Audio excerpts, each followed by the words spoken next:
விழா கழகத் தலைவர் தமிழர் முதல்வர் அவர்களின் பிறந்த நாள் தொடர் நிகழ்ச்சிகளில் ஒரு நிகழ்வாக கண்ணியத்திற்குரிய உலமா பெருமக்கள் மற்றும் இஸ்லாமிய இளைஞர்களுக்கு நலத்திட்ட வழங்கும் இந்த இனிய நிகழ்வுக்கு வருகை தந்து சிறப்பு செய்து கொண்டிருக்கும் மாண்புமிகு அமைச்சர் அண்ணன் ஆவுடி நாசர் அண்ணன் அவர்களே, எங்கள் மாவட்ட கழக செயலாளர் இன்னொரு அமைச்சர் நன்றிகை சேர்பாபு அவர்களே, கழக தலைமை நிலை செயலாளர் பிற்பட்டோர் பொருளாதார மேம்பாட்டு ஆணைய தலைவர் அண்ணன் துரைமுருகன் ராஜா அவர்களே, மத்திய சென்னை நாடாளுமன்ற உறுப்பினர் அண்ணன் தயகுமாரன் அவர்களே, சென்னை மாநகராட்சியின் மரியாதைக்குரிய மேயர் சகோதரி பிரியாராஜன் அவர்களே, சட்டமன்ற உறுப்பினர்களே, மாநகராட்சி மாமன்ற உறுப்பினர்களே மற்றும் மாநிலம் மாவட்டம் பகுதி வட்டக்கழக செயலாளர் மகளிர் அணி உள்ளிட்ட அனைத்து அணியின் அமைப்பாளர்கள் துணை நண்பர்கள் நிர்வாகிகளே, கழக உறுப்பினர்களே, அலுவலக வட்டத்தில் வசிக்கும் அன்பிற்குரிய உலமா பெருமக்களே, பெரியவர்களே, தாய்மார்களே,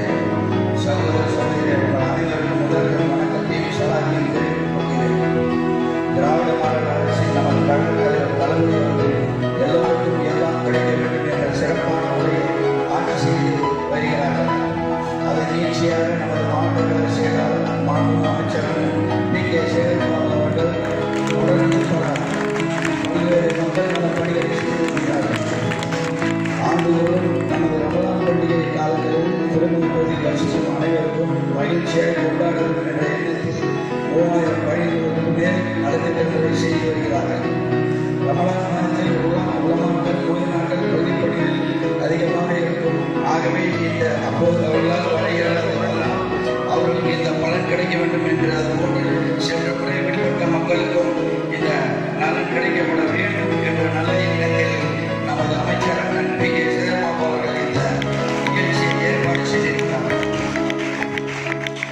இன்று இந்திய அளவில் பிஜேபியால் மதவாதம் தூண்டப்பட்டு பேயாட்டம் ஆடுகிறது.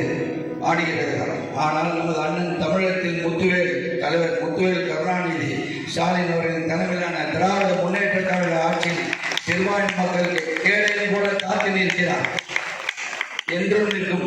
அதற்கு என்று உங்களது ஆதரவு வேண்டும் என்று அன்போடு உங்களை கேட்டு விடைபெறுகிறேன். நன்றி, வணக்கம். வாய்ப்பளித்ததற்கு நன்றி கூறிக்கொள்கிறேன். நன்றி. அஸ்ஸலாமு அலைக்கும். அடுத்தது துரை ராஜா அண்ணன் அவர்களை பேசுமாறு அன்போடு